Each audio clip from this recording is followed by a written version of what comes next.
Hai teman-teman Sobat Baca, selamat datang di channel saya. Pada kesempatan kali ini Rak Buku Review Buku Ala Aku akan berbagi pengalaman seputar buku. Kali ini kita akan membahas yaitu buku karya Franklin J yang berjudul Seni Hidup Minimalis.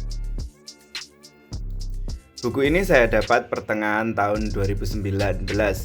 Buku Seni Hidup Minimalis ini adalah buku dengan kategori self-improvement atau pengembangan diri. Buku ini saya tidak sengaja mendapatkannya saat saya ke toko buku. Saya awalnya tertarik karena saya sedang menggali informasi mengenai minimalisme. Nah, bertepatan dengan hal itu saya menemukan buku ini.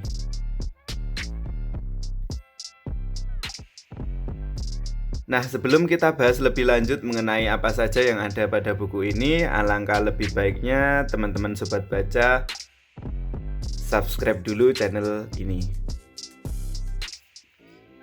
Nah, kita mulai review mengenai buku ini. Buku Franklin J, Seni Hidup Minimalis. Seni Hidup Minimalis ini merupakan buku pertama di luar genre novel yang dibahas di rak buku. Langsung saja kita bahas mengenai fisik bukunya. Fisik buku. Nah, fisik buku menggambarkan minimalis itu sendiri dengan cover didominasi warna kuning. Tertera di layout cover tertera judul dan nama penulis. Judul di sini dicetak menggunakan relief print. Nah, sedangkan nama penulis dicetak dengan warna putih. Selanjutnya di pojok kanan atas ada penerbit. Nah, itu pada sampul depan. Selanjutnya kita beralih ke punggung buku. Punggung buku Seni Hidup Minimalis ini ada judul, nama penulis, dan logo penerbit Gramedia. Nah, itu sekilas mengenai fisik buku. Buku Seni Hidup Minimalis ini terdiri dari 260 lembar halaman. Nah, ini 260 halaman.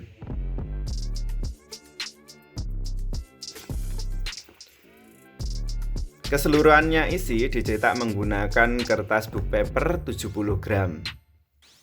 Buku ini merupakan buku versi bahasa Indonesia dari buku aslinya yang berjudul The Joy of Less. Nah, itu sekilas mengenai fisik buku. Selanjutnya kita beralih kepada isi dari buku ini. Secara garis besar, buku ini memberikan pandangan baru bagi saya khususnya mengenai bagaimana menyikapi hidup dengan tuntutan ini itu yang menjadikan manusia itu semakin konsumtif, terlebih akan suatu barang. Nah, hal ini sangat relevan dengan kejadian yang sering saya alami, seperti halnya tiba-tiba kamar saya sudah penuh akan suatu barang, entah barang-barang itu mulai masuk satu persatu kapan, mulai masuk dari mana, nah akhirnya penuh. Buku ini juga memberikan pencerahan apa itu minimalism, dan yang terpenting dari buku ini bagaimana memulainya. Karena percuma, kita tahu, kita mengerti, kita memahami, kita memiliki semangat dan niat, terlebih niat kita menggebu tanpa tindakan konkret. Nah, selain itu, pada bagian pertama buku ini, pembaca ditumbuhkan akan pola pikir minimalis itu. Nah, ini pola pikir minimalis. Nah, pada bagian 1 yaitu dasar pemikiran. Ini menyangkut pola pikir hidup minimalis. Pada bagian kedua, tak kalah penting, pada bagian kedua ini adalah bagian dengan metode streamline. Nah, di sini ada 10 tahapan yang dibahas oleh penulis. Ini langkah-langkah yang bisa kita ikuti untuk menerapkan hidup minimalis.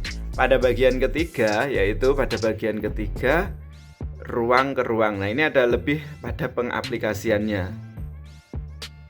Nah, ini Pada bagian keempatnya, cara hidup. Jadi ketika kita sudah memahami, ketika kita sudah memulai dengan 10 langkah streamline tadi, dan ketika kita sudah mengaplikasikan kepada lingkungan sekitar kita dengan tutorialnya yang ada di dalam buku ini, kita secara tidak langsung akan masuk ke tahap keempat, yaitu tahap bagaimana kita sudah mulai terbiasa.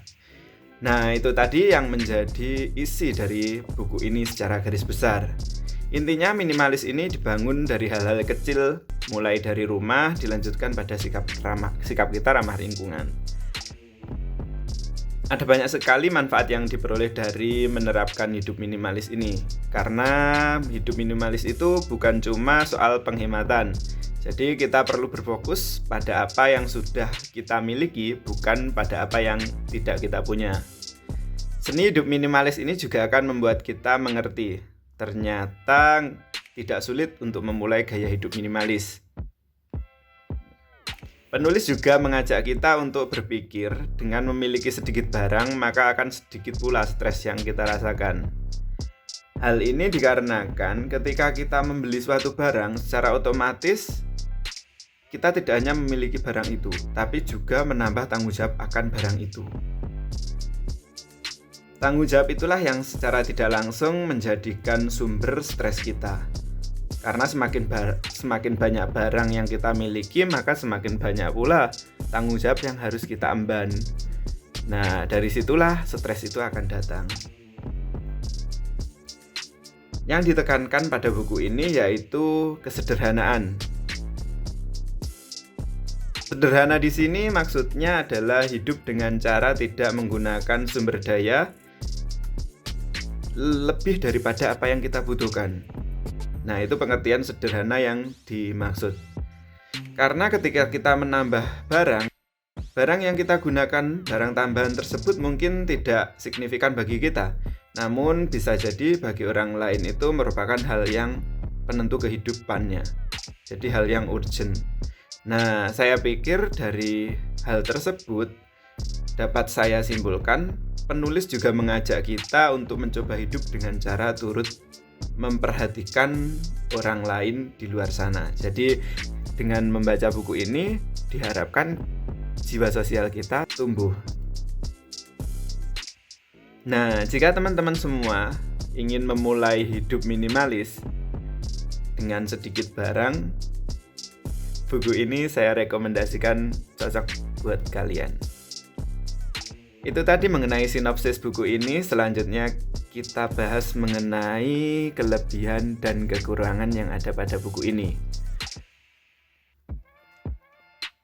Kelebihan pada buku ini yang pertama yaitu buku ini mudah dipahami, langsung to the point pada pokok-pokok pikirannya. Nah, yang kedua, terdapat langkah-langkah yang menjadikan kita mudah untuk menerapkan hidup minimalis itu sendiri. Yang ketiga, di dalam buku ini terdapat banyak nilai-nilai yang disisipkan oleh penulis dan ini sangat relevan dan mengena. Seperti barang tetaplah barang tidak akan mencerminkan diri kita. Jadi kita ketika menggunakan barang branded, barang-barang mewah, itu bukan berarti kualitas kita akan meningkat. Tidak seperti itu. Begitupun juga dengan sedikit barang berarti lebih merdeka. Jadi ketika kita memiliki satu barang, itu tanggung jawab kita hanya satu. Nah, itu akan memerdekakan hidup kita. Yang berikutnya yaitu kebahagiaan itu tidak berarti banyaknya barang yang kita miliki. Jadi banyaknya barang itu tidak berbanding lurus dengan kebahagiaan kita. Hal ini seperti yang disampaikan oleh filsuf Cina yaitu Lao Tzu. Orang yang merasa cukup dengan apa yang ia miliki adalah cermin orang kaya sesungguhnya. Nah, itu. Ada lagi poin penting yaitu hidup itu sederhana dan anti stres, peduli dengan sesama. Itu tadi beberapa kelebihan yang ada dalam buku ini. Selanjutnya kita membahas mengenai kekurangannya. Karena sejatinya karya manusia itu tidak ada yang sempurna. Nah, begitupun dengan buku ini. Ada sedikit kekurangan, terlepas dari banyaknya kelebihan tadi.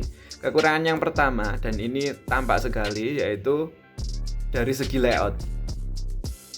layout buku ini sering kita temui di akhir kata itu menggunakan penghubung. Nah, seperti ini.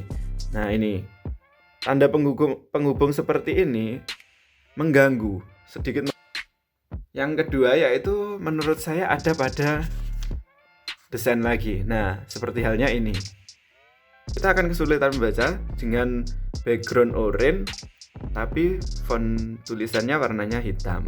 Nah, ini menjadi kekurangan. Alangkah baiknya kalau warnanya putih, akan mudah untuk dipahami. Nah, itu tadi kekurangan dari buku ini. Seperti biasanya, tak lengkap jika kita tidak memberikan penilaian. Maka pada kesempatan kali ini, Rak Buku akan memberikan rating pada buku ini. Terlepas dari kelebihan dan kekurangan yang ada pada buku ini, menurut Rak Buku, review buku ala aku, rating untuk buku Seni Hidup Minimalis ini adalah 9,5 dari 10. Mendekati sempurna. Ya, itu tadi sekilas review buku Seni Hidup Minimalis karya Franklin J. Jika kalian teman-teman semua suka, silahkan tekan tombol like. Dan jika kalian teman-teman ingin berdiskusi seputar buku atau request buku apa yang ingin direview, silahkan tinggalkan komentar kalian di kolom komentar. Sampai jumpa pada edisi Rak Buku selanjutnya, review buku ala aku. Salam literasi, salam baca, sobat baca. Dah.